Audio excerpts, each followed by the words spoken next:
Dapur tidak dapat dipisahkan dari kegiatan ibu rumah tangga. Namun menggunakan alat dapur juga harus disertai dengan menjaga kebersihannya. Dikarenakan dapur cenderung dapat menjadi tempat bakteri dan juga kuman berkembang biak. Dalam Hidup Sehat Plus kali ini, Dr. Haikal akan berbincang dengan Dr. Ririn Farabi, Magister Kedokteran Kerja, untuk mengetahui barang apa saja yang banyak mengandung kuman dan bakteri, serta bagaimana cara membersihkannya. Sekarang kita ada di dapur bersama dengan Dr. Ririn.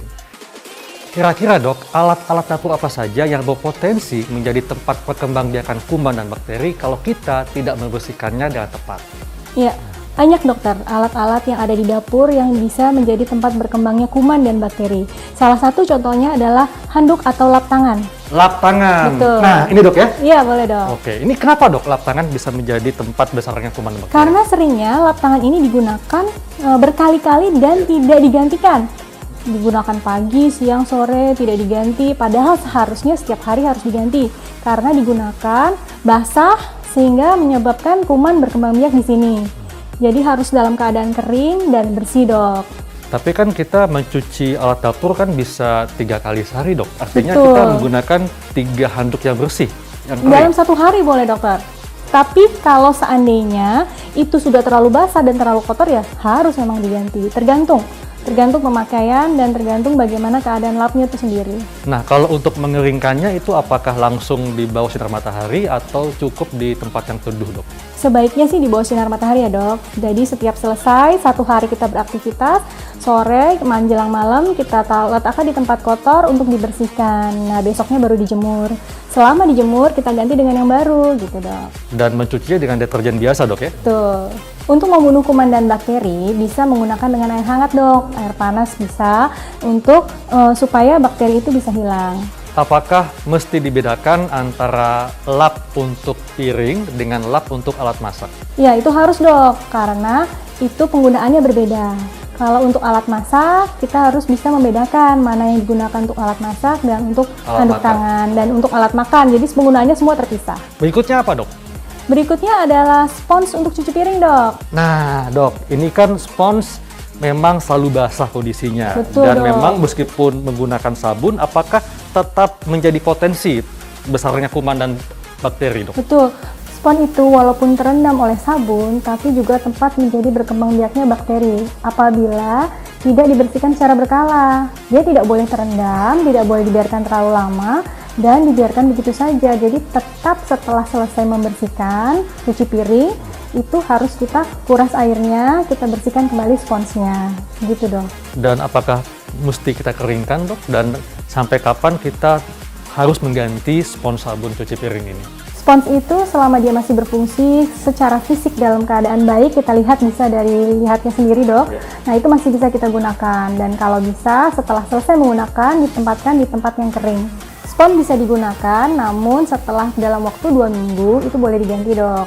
Dan bisa lebih cepat apabila kita sudah melihat bagian dari spons itu sudah tidak berfungsi dengan baik.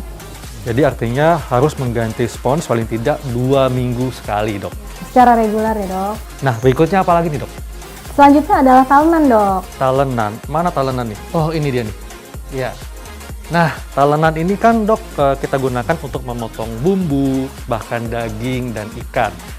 Bagaimana cara kita membersihkan talenan dan apa saja dok potensi yang bisa muncul kalau kita tidak membersihkannya dengan tepat? Talenan ini apabila tidak kita dibersihkan, maka akan tumbuhnya kuman dan bakteri. Nah, itu sebabnya harus kita bersihkan secara berkala. Nah, setelah kita gunakan, biasanya kita gunakan untuk bumbu tadi dok ya, bawang merah, bawang putih, ataupun daging. Itu kan ada baunya dan segala macam.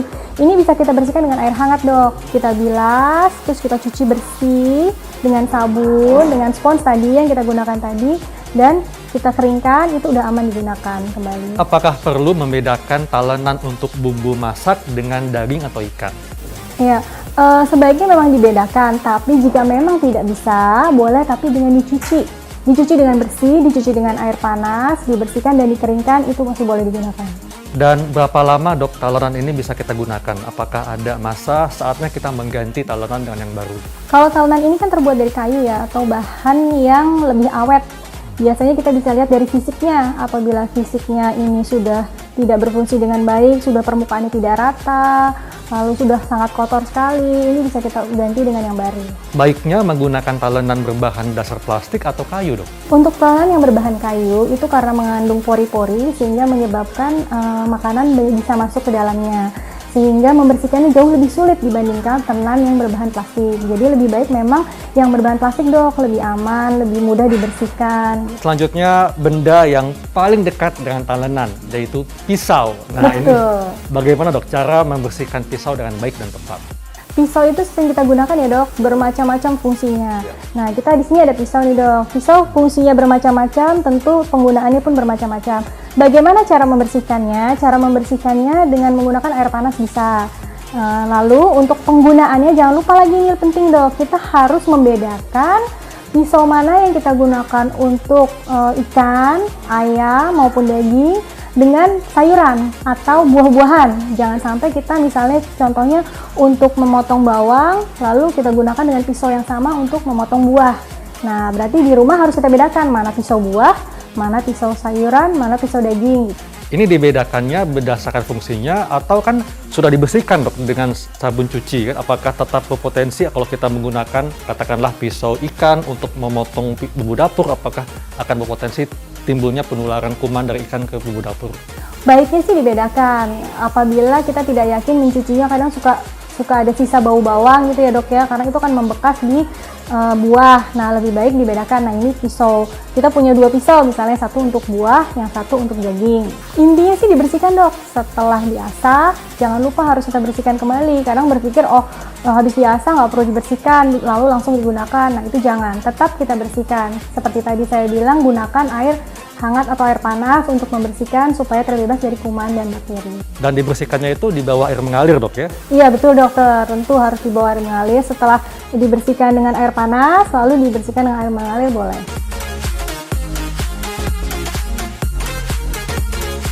Selanjutnya yang perlu dibersihkan adalah gagang kulkas, Dok. Betul, Dok. Apalagi kalau kita habis motong ikan, kemudian tangannya langsung pegang gagang pintu kulkas, Dok, ya? Iya, betul. Nah, ini bagaimana, Dok, cara membersihkannya? Kalau membersihkan gagang kulkas, apalagi setelah memegang ikan, tentunya basah, harus langsung dibersihkan, jangan menunggu nanti-nanti. Bersihkannya dengan sabun biasakah atau ada sabun khusus, Dok?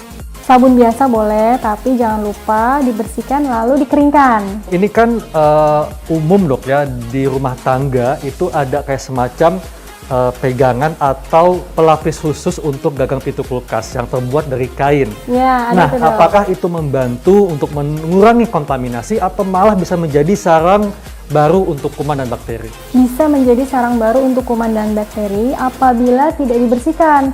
Kita menyangka dengan memasang pegangan itu tidak perlu membersihkan secara berkala dengan adanya gagang itu, namun itulah yang menjadi tempat berkumpulnya kuman dan bakteri. Sebaiknya tidak usah menggunakan apapun untuk di gagang kulkas. Jadi lebih baik nggak usah menggunakan handle atau pelapis gagang pintu kulkas, Dok, ya? Karena kalau kotor juga kelihatan ya, Dok. Kalau Betul. basah kelihatan, kalau Iya. gagang pemegang itu nggak kelihatan, basah nggak kelihatan. Nah, bagaimana dengan dalaman kulkas, Dok? Ini kan di dalam kulkas itu kita menyimpan daging, ikan, kemudian buah-buahan, bahkan makanan yang tidak habis kita konsumsi. Nah, bagaimana cara membersihkannya? Kulkas harus rajin kita lihat seminggu sekali, artinya dalam waktu seminggu sekali kita keluarkan bahan-bahan yang sudah lama, yang perlu kita buang, yang perlu kita olah supaya tidak menumpuk di dalam kulkas. Dan dibedakan, Dok, tempat penyimpanan ikan, tempat penyimpanan sayur, dan tempat penyimpanan buah. Bagaimana dengan kulkas yang berisi berbagai macam seperti kita menyimpan daging, ikan, kemudian ayam dan buah-buahan? Itu kan bisa menjadi tempat terkontaminasinya aroma dari bahan-bahan tersebut dan menimbulkan bakteri atau sesuatu yang tidak sedap untuk dihirup. Nah, ini bagaimana, Dok, cara membersihkannya? Apakah tadi dikatakan bahwa ada tempat khususnya untuk daging, ikan, dan ayam? Tapi bagaimana, Dok, supaya kita tetap terhindar dari aroma yang kurang sedap dari bahan-bahan tersebut? Kita bersihkan secara berkala, tadi yang saya bilang ya, Dok, minimal seminggu sekali kita buka, kita lihat apa yang ada di kulkas, yang bahan-bahan yang lama kita keluarkan. Karena bahan-bahan yang lama itu selain berpengaruh terhadap virus dan bakteri, mencemari dirinya sendiri, mencemari bahan itu, tapi mencemari tetangganya juga dok yang ada di situ. Nah itu kan tidak baik. Sebaiknya memang secara berkala kita bersihkan, kita keluarkan. Kita gunakan bahan yang mau digunakan atau kita buang yang tidak terpakai. Nah, pemirsa, ternyata banyak sekali alat di dapur kita yang berpotensi menjadi sarang berkembang biaknya kuman dan bakteri. Sehingga penting bagi kita untuk tahu cara membersihkannya dengan tepat. Saya Dr. Heka Lansyari dan Dr. Ririn Farabi, Magister Kedokteran Kerja untuk Hidup Sehat Plus.